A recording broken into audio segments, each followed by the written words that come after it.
You think security is just printing out access cards and watching cameras? Tell that to the cops who faced riots, overdoses, and life or death calls before they ever laid eyes on their shield. Veterans who've walked both sides of the badge will tell you, these 5 jobs don't just prepare you for the police force, they are the police force. You're in a behavioral rehabilitation unit. A patient, eyes wild, screams that the FBI implanted a chip in his skull. He's gripping a chair. The nurse slams the panic button. Code white, blares over the PA system. You've got 10 seconds to stop him. No gun, no cuffs. This isn't a cop's worst day. This is Tuesday for hospital security. Paul Blart, mall cop. The punchline everyone knows. Security guards just stand around, right? Collect a paycheck, maybe check a few IDs, and if things get real, they'll freeze. Too scared, too weak. Wrong. Some security jobs are easy, but others, they'll break you. Try sprinting to a code gray while a meth-fueled patient tries to gouge your partner's eyes out. Or talk down a belligerent drunk swinging an ice pick because you dared to say, "Last call." These aren't jobs. They're trial by fire. And guess what? Not all cops are chasing bank robbers either. Some literally spend their days writing parking tickets. So let's drop the act. The only joke about security is underestimating it.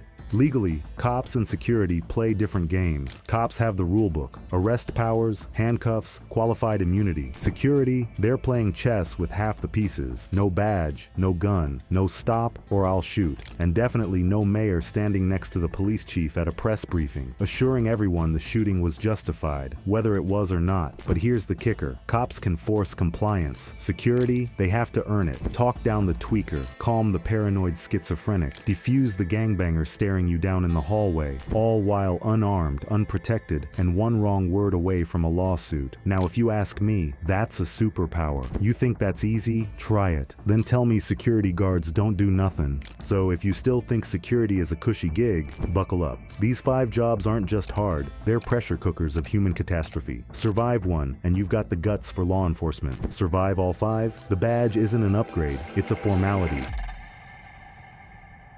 A patient high on PCP, naked and screaming, charges at you in the ER. Behind you, a nurse yells, "Code gray! Code gray!" The alarms blare. You plant your stance, hands up, no weapons, no cuffs, just you, your voice, and a 10-second window before the place implodes. This is hospital security, and for cops who've survived it, it's boot camp for the streets. Patients aren't suspects. They're scared, drugged, or psychotic. You can't arrest them. You can't tase them. You have to talk them down while they scream, spit, and swing IV poles. Fail, and it's a 3-guard pileup on the linoleum floor. A gunshot victim from a rival gang rolls in. Now you're scanning the waiting room for retaliation threats, locking down entrances, and keeping terrified families calm while pretending you're not completely outgunned. Forget handcuffs. Hospital security uses therapeutic holds, which is just a fancy way of saying Brazilian jiu-jitsuing a psychotic patient twice their size into a bed. One wrong move, and you're the lawsuit.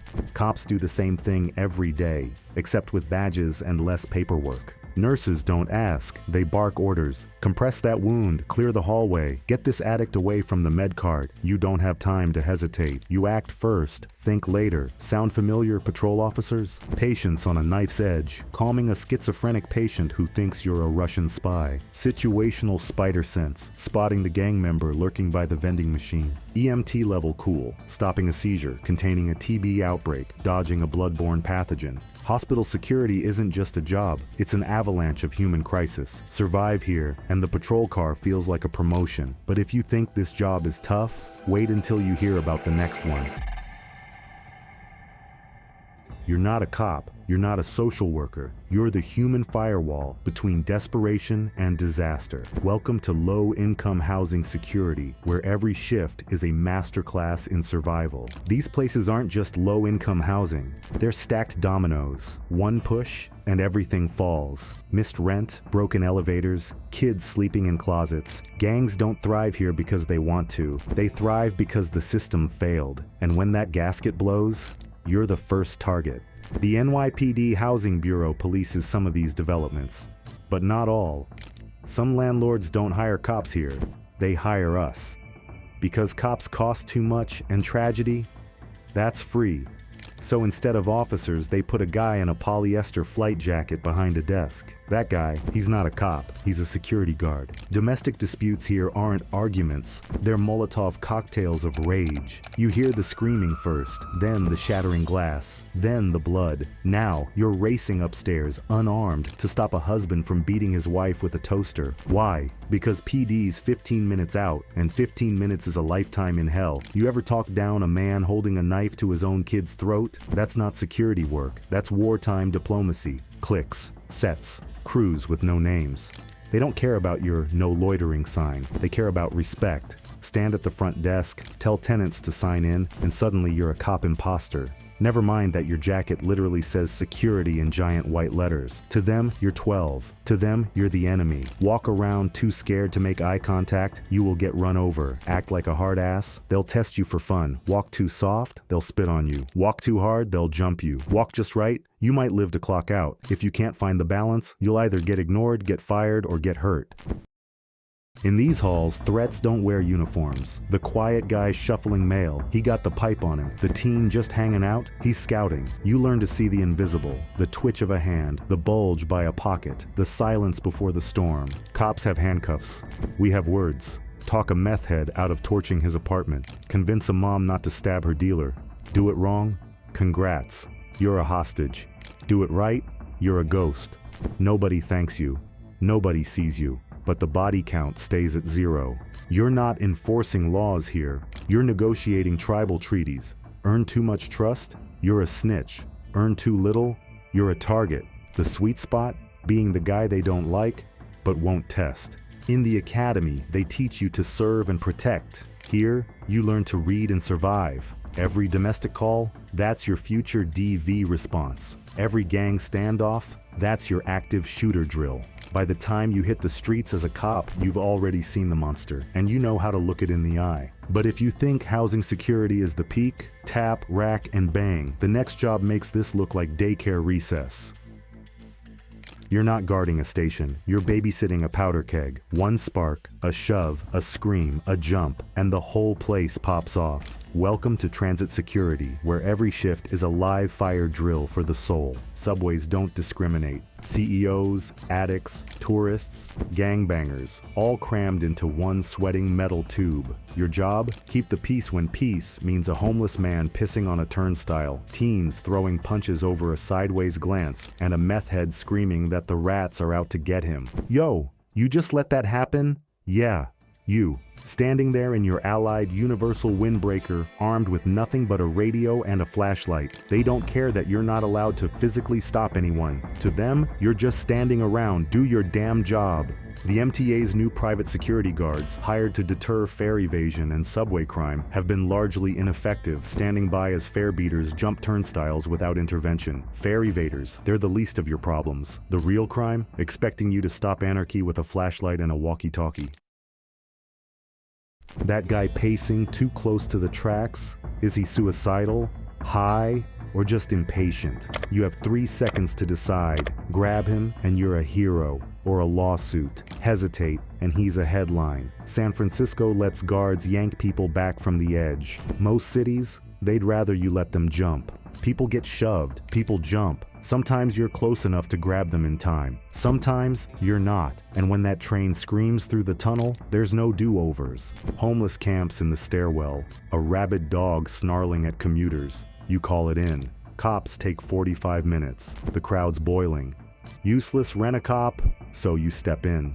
Wrestle the guy out. Next day, you're trending on Twitter. Security guard assaults homeless veteran. You think cops have it tough? At least they get a pension when they fail. You just get fired. Damned if you do. Dead if you don't. A security guard at a transit station isn't just watching the crowd, they're reading it. The guy loitering near the platform edge? Why is he there? The group of teens building tension with every stare. Is this about to go bad? You learn to spot trouble before it starts. Because if you don't, you'll be drowning in its consequences. De-escalation here isn't a tactic, it's oxygen. Talk down the schizophrenic howling at children. Calm the drunk swinging a bottle at the ticket machine. Do it with words, wit, and a smile that says, "I'm not scared," even when you're pissing your pants. Cops have guns, you have guts. Know what's harder than handcuffing a suspect? Stopping a knife fight without touching anyone. Restraining a maniac without leaving bruises. Your toolkit, policy loopholes, verbal judo, and the fine art of accidentally blocking a punch. By the time you hit the police academy, Miranda rights feel like child's play. In the academy, they teach you about de-escalation, public safety, crowd control. At a transit station, you learn all of that in real time. Every shoving match, that's your future assault call. Every mentally ill passenger, that's your future crisis intervention. Every fare evader, that's a lesson in public perception of authority. Policing really feels like, spend a month working transit security, make it through, and the oath isn't a step up, it's a demotion. Still think security's for cowards? Ride these rails for a week. You'll either quit or earn a PhD in chaos. But if you think transit security is wild, the next job doesn't train you for the streets. It is the streets. This isn't a school. It's a battlefield with pop quizzes. The soldiers wear Jordans and carry switchblades and the need to get their name up. Welcome to inner city school security, where class dismissed is when real life is in session. These aren't just kids, they're detonators with backpacks. One sideways glance, a fight, a stolen AirPod, a stabbing, and you're running into the storm while they scream "World Star" and pull out their phones. Step in too soft, they'll laugh. Too hard, you're the villain. Get it right, nobody cares. But get it wrong, you're going viral, baby. Schools hire cops as SROs, armed, trained, ready, until shots ring out. Then they freeze, outgunned, outmatched. Because while cops get paid to hesitate, you get fired to act. Your weapon, a walkie-talkie. Their weapon, a Glock with a switch. Guess who gets blamed when the body hits the floor? Back in the day, the school guard, Jeff, ran the place. Old school, Jerry curl. Fun for the kids, a fist for the fools. If two teens started swinging, when Jeff stomped in, you'd see bodies flying everywhere to get them off of each other. He didn't need a badge, he had respect, but that was then. Today, respect's a myth. Pull two kids apart and their crew's on you. Security's a snitch, they scream. You're not a mentor, you're prey. Some of these kids don't eat unless the cafeteria feeds them. Some go home to an empty fridge and barely have a meal over the weekends. So when you're called to remove a disruptive student, maybe he's not acting out, maybe he's just hungry. Hallways aren't just hallways, they're gang borders. The gym, crypt turf, the lockers, blood territory. Your job? Map the minefield. De-escalation here isn't just talking, it's performance art. Calm a kid mid-meltdown while his crew films for clout. One wrong word, you're TikTok's latest villain. One right move, you disappear into the background. Cops catch cases, you get canceled. Jeff knew the secret. You can't just correct. You have to connect, learn their slang, know their stories, laugh at their memes. Then, when the knife comes out, they'll pause, just long enough to hear you say, "Don't do this." That pause, that's your win. That's policing. In the academy, they'll teach you about crisis intervention, youth engagement, and de-escalation. At an inner city school, you learn it on the fly. Every school fight, that's your future bar fight. Every armed student, that's your active shooter drill. Every at-risk kid, that's someone you might arrest or save 5 years from now. Security in these schools isn't just about breaking up fights. It's about knowing who to stop and who to guide. But if you think schools are the end game, the final job doesn't test your skills, it crushes your spirit.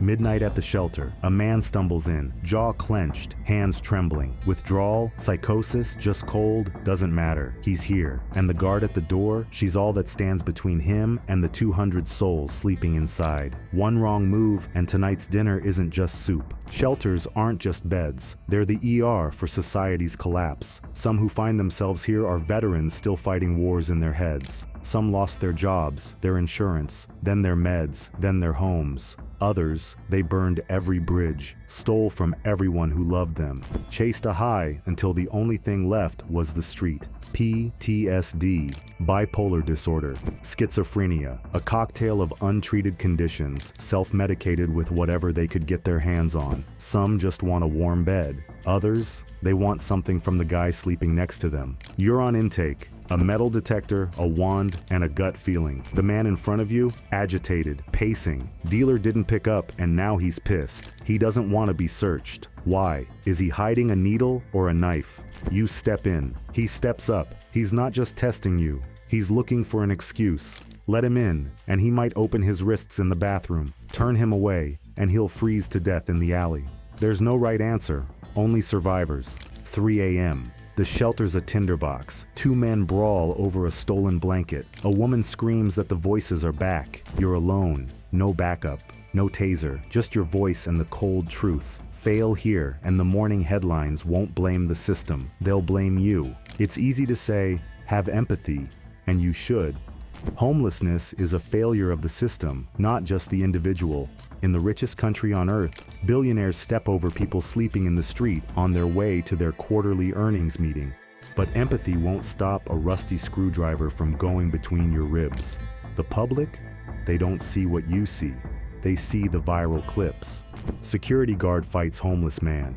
They don't see the guard who got jumped in the cafeteria because a tenant didn't like his tone. They don't see the supervisor who had to scrape blood off the tile before breakfast. And for what? $18 to $24 an hour? If you think that paycheck buys you loyalty from the job, wait till you see how fast they cut you loose when the headlines hit. De-escalation here isn't a tactic, it's a life source. Talk down the schizophrenic convinced you're a demon. Calm the addict clawing at their own skin. Do it with words softer than a prayer or sharper than a blade. You learn to diagnose souls, not symptoms. That twitching man, withdrawal, not threat. The silent teen, trauma, not defiance. Cops see suspects, you see survivors. Master this and the streets won't shock you. They'll make sense. Forget the academy. This is the real training. Every overdose, that's your future Narcan save. Every mental break, your crisis negotiation final. And that knife fight in the dorm, that's your domestic violence call. Raw, unfiltered, and screaming your name.